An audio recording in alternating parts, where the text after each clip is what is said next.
Mr. President, you're world famous as the author of quite a number of short statements in recent months.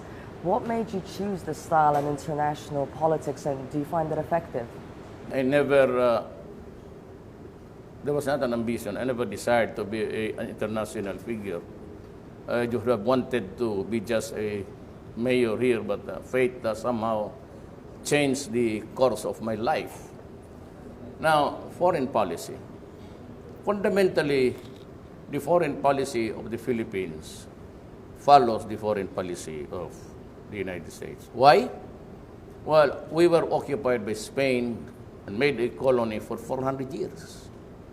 Then when the Spaniards lost the Philippine-American War, one of the concessions that was asked of the Spaniards were to concede the real estate in the Pacific, and that would include Guam. That's why they have the Spaniard name, and the Philippines, very similar, only in name, because they were occupied also by the Spaniards.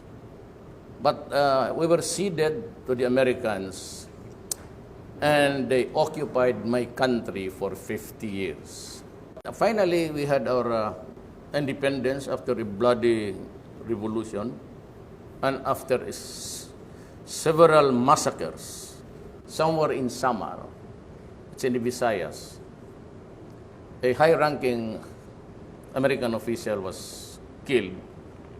So they massacred the whole town. 10 and above were all put to death. And they got the bell of the church, the bell, right? As known as Balinginga bell. It's still in their hands, and we're asking for it, even as a sentimental memory for those guys who were massacred. And these were the things that they just, I said, didn't even bother to apologize. But at the same time, America helped the Philippines gain its independence in 1946 after Japan's occupation got away. So do you think, in a way, you should be grateful to them, or do you think that the West is using their allies? Well, if you're an American in front of me, I would say now to you, you want me to thank you for occupying my country? I say, you lived on the fat of the land for 50 years. You gave us our independence. Well, I'm sorry. If the previous presidents would just kowtow and follow what American says, not me. Not me, because I know my history and I still have this hurt. Was that hurt what made you call President Obama what you called him? You must be respectful. Do not just throw away questions and statements. Urahin kita dyan sa forum na yan. I do not like to be ordered. But you know, even in the matter of the purchase of arms, there was this, we were negotiating until a few days. And one senator stood up and said that the Philippines has a record of human rights violation. We will suspend the arms. Go, good. Mako, I have friends already. Good friends. I've made, we were far from a distance with China because of the, so many issues. But one is the South China Sea. Well, we were really, so I decided to just visit the ASEAN countries, of which we are a member, and just introduce myself. The new kid in the corner, I'm President Duterte. And finally, I reached the shores of China, and we had a very good talk. And, President Xi Jinping is really a great guy. And little did I realized that somehow we have missed our chances in our history. We never talked about a military alliance. And I had a talk in that meeting in Laos for the ASEAN. I personally requested to talk to the Prime Minister of Russia, Medvedev. So I told him my problem. And I said, I am not asking for anything. we can survive with nothing. But I just want you to know that I want to be closer to you and China because I do not like what is happening to us. You know, every time, and even before, every time the United States criticizes us or reprimands us, they'd always connect it with a connective sentence that if you do not do this, if you do not do that, or if you do this and we do not like it, we will cut the assistance. Every time, several past presidents. Do you know that America is not a signatory of the International Criminal Court? And here is a guy threatening me with prosecution. Excuse me. You must be crazy, you know. Then you say extrajudicial killing. What is that word? That is a word of the criminal justice system being adopted by the Human Rights Commission. So, if you're not a member, what's your business in mentioning those words? You couldn't even define the term for us because you are not a member, and here you are threatening me. And I said, go ahead. It is never a crime to protect a race. It's a self-preservation thing. And you trivialize it with the prosecution and mentioning about the cutting of the assistance that we get. So clearly you're leaning closer to an alliance, yes, more towards China and Russia rather than the US. As of now, I said we didn't have the opportunity to meet again. Even in Peru, we were there. I don't know who was avoiding who, but I just had my time there waiting for the conference to begin. But I made friends, and you know, I have noticed that, but I might offend him, but tell him no. I have noticed that President Putin, he seldom smiles. He doesn't smile too much.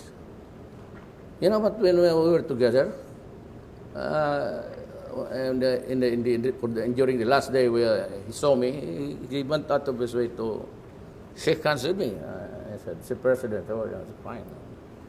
I thought that we were seated. So when I went to my place, I found out that on my right side was the president of New Papua Guinea, and on my left side was the president. So I greeted him again, President Putin. How are you? And there you are. So we shook hands again. And when the conference ended, as we stood up, I said, I have to go ahead, Mr. President. Then somebody was, I think it was my Prime Minister to do, and he tapped me on the shoulder. So I had to talk to, and he was also talking to some other leaders. But again, when I was ready to go out, I just said to him, Mr. President, I'll go ahead. And then he smiled again and shook my hands. He said, I will wait for you in Korea, in Russia. Yes, of course, but not now because I cannot stand cold. Sabi niya, in all of our talks, I never said that I want this, I want that. I just also told President Putin that, you know, I just want to be friends, to show to the world that I am not limited to a few countries, that I have to interact with the rest of the world because we are a sovereign state. And we have to do business and to have diplomatic relations with everybody. And if there is good to it, then I thank God. Well, since you mentioned business and cooperation, can I just find out what the status on the defense cooperation agreement is between the Philippines and Russia right now? I am not ready for military alliances because we have a treaty that was signed in the 50s. But I am ready to cooperate with my new friends, China and Russia. to make this world more peaceful. U.S. decided to cancel the procurement of weapons. And I said, I have a friend who has plenty. As a matter of fact, he's selling it, buy one, take one. So I don't need you. But polls in your country show that most of your citizens support an alliance with the U.S. Yes. Still, so how are you planning to? Well, because having been a colony for 50 years, it should not surprise you.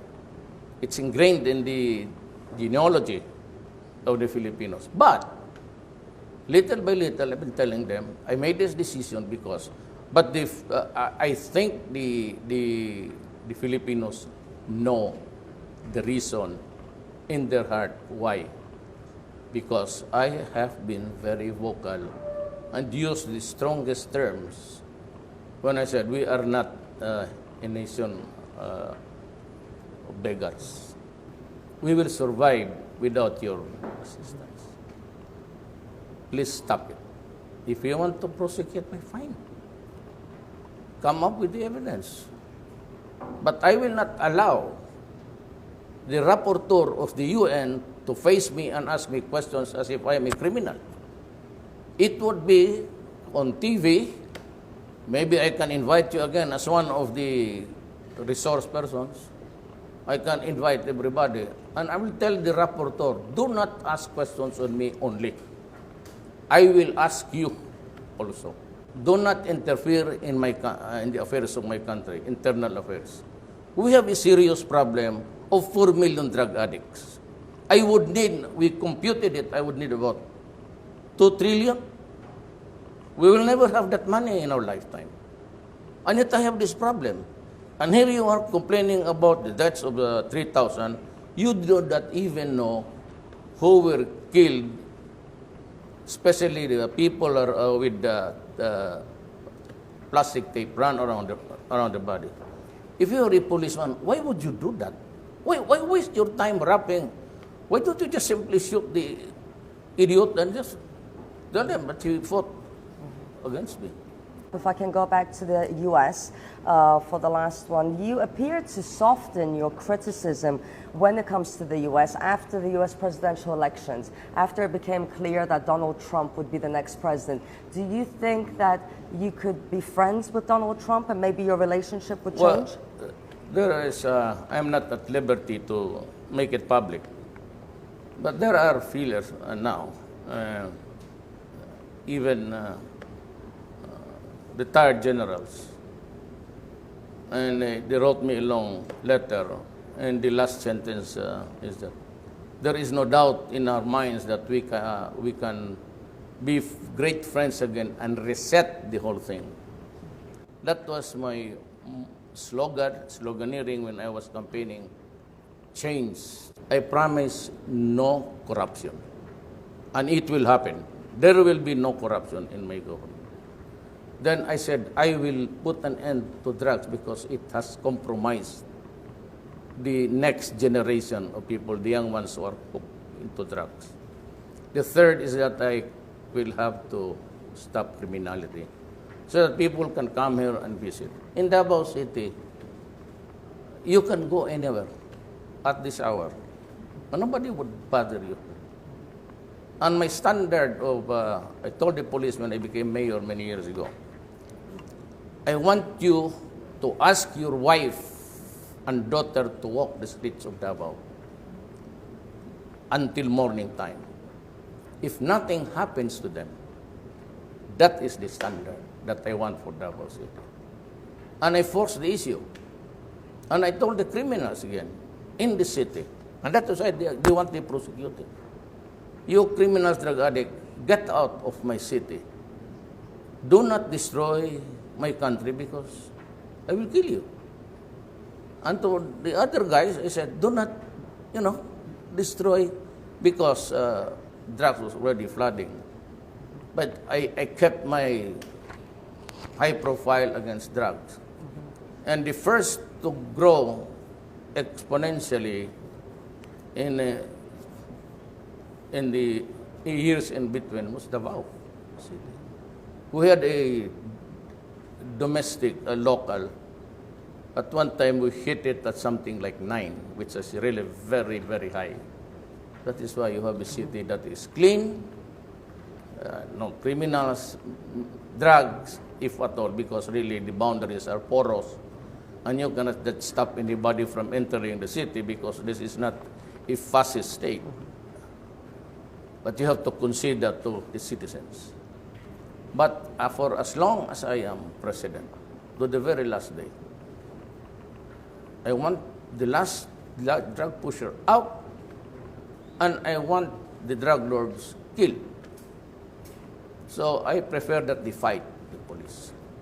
But of course, I said, if they do not want any fight, you just can't say, shoot them right there. What's the point? Why invite trouble and invite cases? It's only when they fight it out with the police. But you can always shoot them if they fight, put up a violent one, threatening, placing your life in jeopardy. But I never said do it purposely like a vigilante, tie their backs, ask him to kneel down and kill you. That's crazy. You cannot, that's a gangster style. You cannot be president of your country if you do that.